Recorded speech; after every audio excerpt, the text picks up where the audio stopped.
You can't hide behind coincidence. Woo.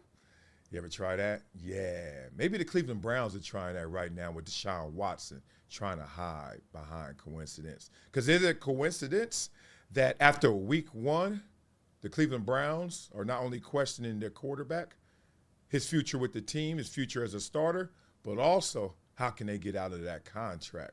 Can't hide behind coincidence. So we're going to listen to Dan Lebatard, Stugatz and Friends, one of my favorite shows to clip up, as they break down what's happening in Cleveland. And let's just say it may not be by coincidence. Now, I know we all remember a few years ago when Deshaun Watson was a Houston Texan, then got buried with all those allegations. And I was familiar with his agent, familiar with the situation. Frankly, told him, hey, while it was just one person trying to whisper for $30,000, get rid of it. They didn't get rid of it, and it's still ongoing. Hey, not saying I was right, but I don't think I was wrong. So now let's listen to the Lebatard Stugatz Friends show break this down. Let's go.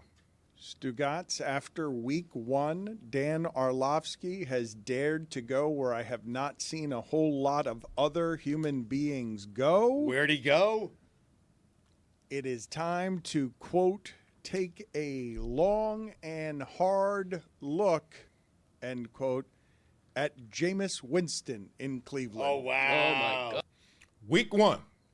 Okay, we know Deshaun Watson didn't play a snap in the preseason and then came out, I guess, in practice and said, oh, my arm is sore. That's kind of wild. But anyway, gets in week one, looks like the Deshaun Watson of new, which is not good because he looks like he's old. He looks like he just doesn't know what's happening. I know the offensive line had a ton of issues. That's some of the cover after week one. Oh, it was the offensive line, but still, the best offensive line in the world is an effective quarterback. And right now, he's not been an effective quarterback. Last couple of years, if you really want to holler at it. I think he's right.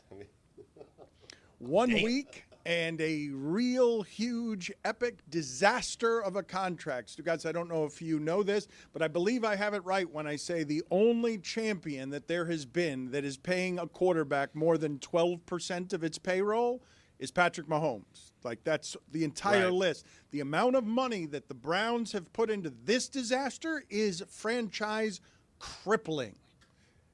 Now, when he says that, y'all know he means that. And we all know we've seen that. To try and get a quarterback on their rookie deal, make sure that that guy stays cheap while you build up around him is the name of the game, pretty much. You can have anomalies like a Patrick Mahomes.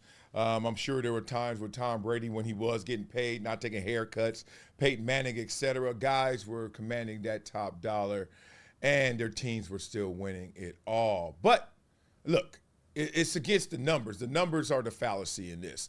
31 out of 32 will lose. So now you're saying, okay, we're going to have one of these quarterbacks top 12% salary cap and win? That's what you got to understand. The logic of that is kind of upside down on his head. Let's go.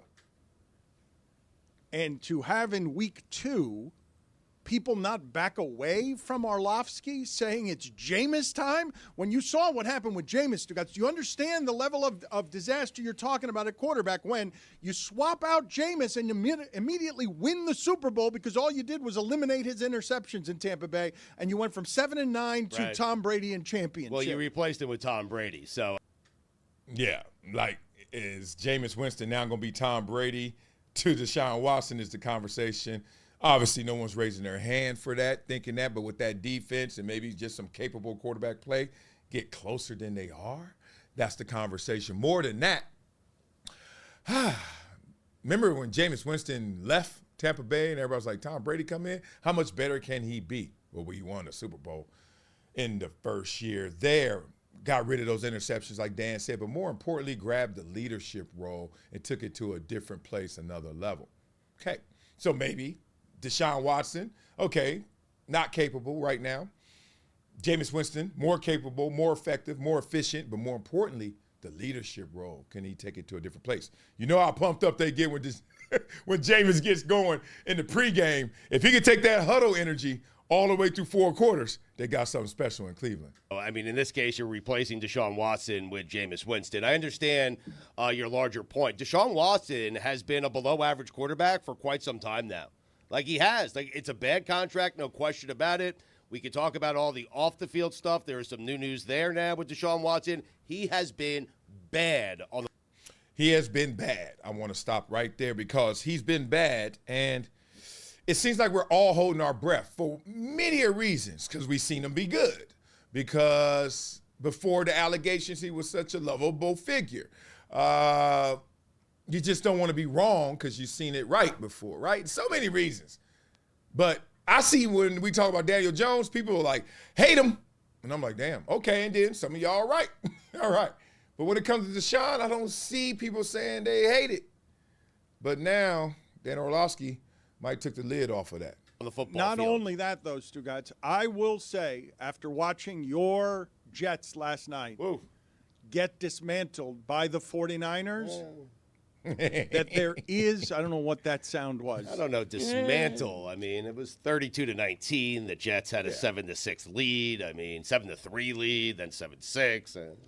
Anything under 2 touchdowns is not dismantled, but it's a technicality. Let's stop. That game was over. Dismantle. Okay, like they got beat up pretty good. And I will tell you that first touchdown drive, Dan, was the greatest drive in Jets history. All right.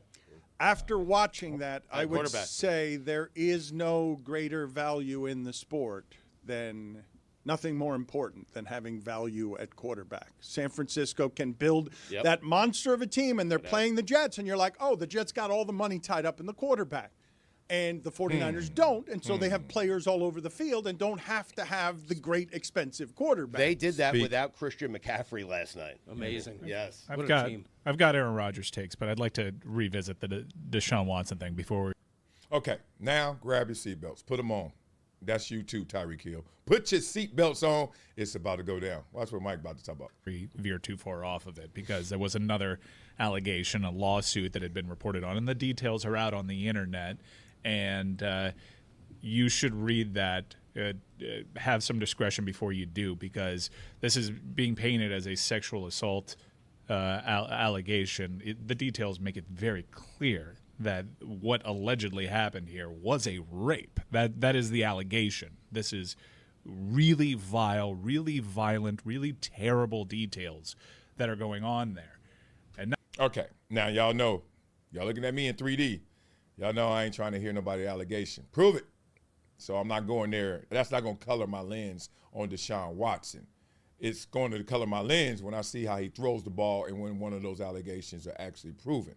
That's all. now the football aspect of it, because there were a lot of people that were ride or die with their Cleveland Browns and stuck with them and defended Deshaun Watson, and a lot of people are now engaging in bad faith conversations. It's like number 27 was a bridge too far for you.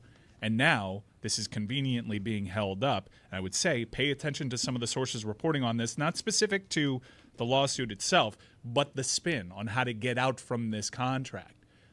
Ooh, he said a mouthful right there. Okay. What he's saying is Deshaun Watson was a great quarterback. That's why you paid him the most money at the time in NFL history and guarantees. Then you knew he had to deal with, at the time, what was it, 30, 40, 50 allegations, but 26 of them got settled or whatever. And then you still took him in. Come on. Now, you took him in because he was a good quarterback. So 26 allegations, whatever. But now he's a suspect or bad quarterback, and 27 is too much. So now, watch where this goes. It's about to get leaky. Explore some of those sources and how tied they might be to people in Cleveland's front office. Now it seems that there is going to be a reaction to this allegation that will be far more outsized than the previous previous allegations. Like the cold. Okay. One, he's like, my godmom does that. She talks with her hands and her eyes closed, and sometimes when she does that, I'll be like this. Like, I'm listening, but I'm like, what you doing? Dan does that. What he said is, okay, so Cleveland is like, we're on the outs with Deshaun Watson. Who do we know that has platform? Who do we know in the media that can go out there and say something for us? Because we can't say it for ourselves.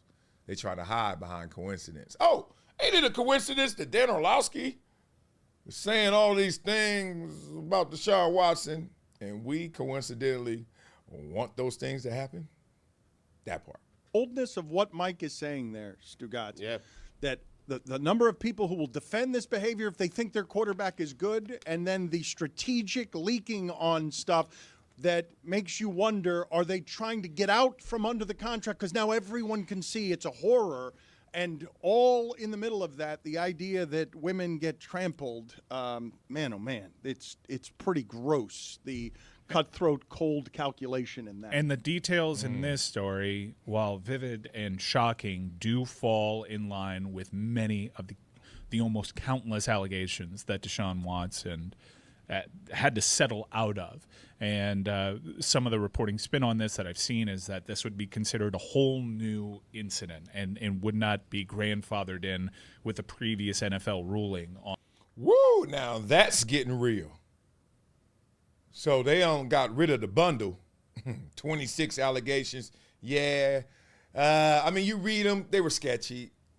Some sounded more real than others. Who knows what? He settled, which doesn't mean guilt. It means I got to take care of my peace of mind, and this amount is not worth losing my peace of mind. That's what high-stakes settling looks like, just to be real. So he's saying something different. Mike's saying, look, they're going to make this different. They're going to make this an exception. This one's going to be outside the scope of, hey, Cleveland, you know what you're getting. You know what you're dealing with. That's rough. That's tough. On him. And yes, there is a possibility that Cleveland can get out from the worst contract in the history of pro sports. And that is where people's minds first went. We'll say he is still a monster. This is an overwhelming amount of allegations. Things here are bad and always have been. And just because you now have certainty that he can't be the guy that he once was, you want to go out there on that island as you perceive it to be and now have an issue with it? You miss me with all of that. Okay. Y'all remember back in, what was that? Maybe algebra. We had to deal with proportions, and you had to go out there and you say, Deshaun good, Deshaun bad. And then you say 26 allegations in one. And then you had to make them all go together, multiply, et cetera. It's been a while. Man, I don't miss that. Here's the thing. 26 when you're good, we'll make you the highest paid player in the league. 1 when you're bad, hey, bro. All right, bro, come here. Give me that contract. Give me that contract. Zit. Cleveland should have never brought this individual in. He should not be playing football. This was only a matter of time when you consider the laundry lists of allegations against him. All of it was one of the worst chapters in the history of pro sports. And Cleveland and their decision makers, even if they get out from this contract, are going to skate by, and they shouldn't. Well,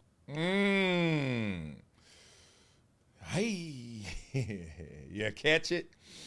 So Cleveland trying to hide behind coincidence, potentially? I don't know. Did Dan Orlovsky get that little heads up? See, when I was in the media like Dan Orlovsky, behind network, behind those walls, people wouldn't come up to me with the bag and the envelope saying, hey, Dan, say this, and, I got something for you. That's not how it goes. But you can read tea leaves if you're Dan. You're like, that situation over there is done. Or you got boys on the team. Or, people upstairs in management who are whispering that. But the direct, intentional, hey, can you help us, do us a favor? That happens. That's more of that Adam Schefter, Woj world, but it happens. I just don't think it's happening right now in week 1. Do you think they had this teed up? Allegation coming. Week 1, coincidence. Or did they already know the allegation was coming before week 1? And frankly, if Deshaun Watson had balled out, could they have erased this allegation from their memory, right?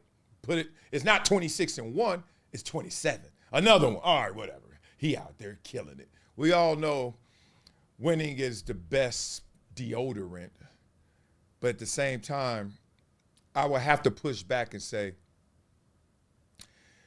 that he should have still been playing football. Allegations, of course, included. I think all the way up to this point, I wouldn't have made him the highest paid player in NFL history, but He was next man up and had an opportunity, and there was a lot of craziness going on in Houston, a lot of uncertainty around at that time.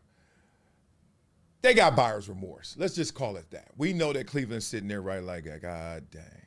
If he could play football, we could certainly focus in on that and not on this. But when you don't give them a reason to look the other way in terms of your good play, they're going to look at number 27 a lot different. So let me know what you guys think. Beat it up in the comments. Go to projecttransition.org. Make sure you support these kids as we empower and educate them through exclusive experiences. Do all that. Like, subscribe, all that stuff that people be saying on YouTube. Love you guys. Have a great time. Bye.